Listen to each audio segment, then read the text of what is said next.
শেষ ট্রেনের যাত্রী। ঘটনাটা ঘটেছিল 2018 সালের শীতের শেষে। আমি তখন চাকরির কাজে মফস্বল শহর কাঞ্চনপুরে ছিলাম।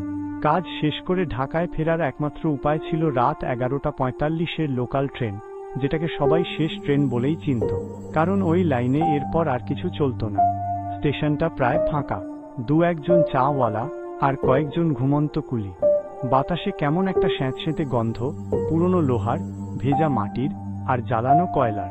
ট্রেন এলো ঠিক সময়ে। আশ্চর্যের বিষয়, মাত্র একটা বগি খোলা ছিল। আমি উঠলাম।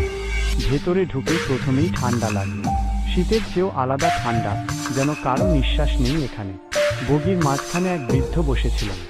ধূসর পাঞ্জাবি, মাথায় টুপি, মুখটা ঠিকমতো দেখা যাচ্ছিল না। আমি অন্য প্রান্তে বসলাম। ট্রেন ছাড়তেই বৃদ্ধ লোকটা খুব ধীরে বললেন, এই লাইনে রাতে একা চলা ঠিক না বাবা। আমি হেসে বললাম, আর কে আছে? আপনি তো আছেন। তিনি আর কিছু বললেন না। ট্রেন চলতে লাগল।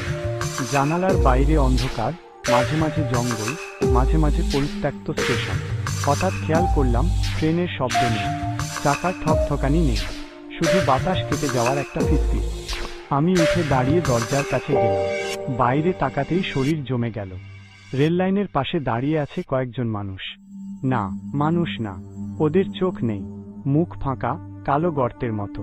সবাই ট্রেনের দিকে তাকিয়ে। আমি পেছনে ফিরতেই দেখলাম বৃদ্ধ লোকটা আমার একদম কাছে দাঁড়িয়ে। এইবার তার মুখটা পরিষ্কার দেখা গেল। চোখ দুটো কোটরের ভেতর ঢুকে গেছে। ঠোঁট নেই, দাঁত খোলা, কিন্তু সবচেয়ে ভয়ঙ্কর, তার গলা থেকে রক্ত ঝরছে। তিনি ফিসফিস করে বললেন, আমরা সবাই এই ট্রেনের যাত্রী, যারা সময়মতো নামতে পারিনি। আমি চিৎকার করতে চাইলাম, পারলাম না। বগির আলো হঠাৎ নিভে গেল। অন্ধকারে শুধু কান্না, ফিসফিসানি, আর কেউ যেন বারবার বলছে, নামো, নামো, এখনই নামো। হঠাৎ ট্রেন ঝাঁকুনি দিয়ে থামল। চোখ খুলে দেখি আমি স্টেশনের মেঝেতে পড়ে আছি। ভোরের আলো, কয়েকজন মানুষ আমার চারপাশে। স্টেশন মাস্টার বললেন, ভাগ্য ভালো, বাঁচছ। কাল রাতে এই লাইনে কোনো ট্রেনই চলেনি। 5 বছর আগে এই রুট বন্ধ হয়ে গেছে।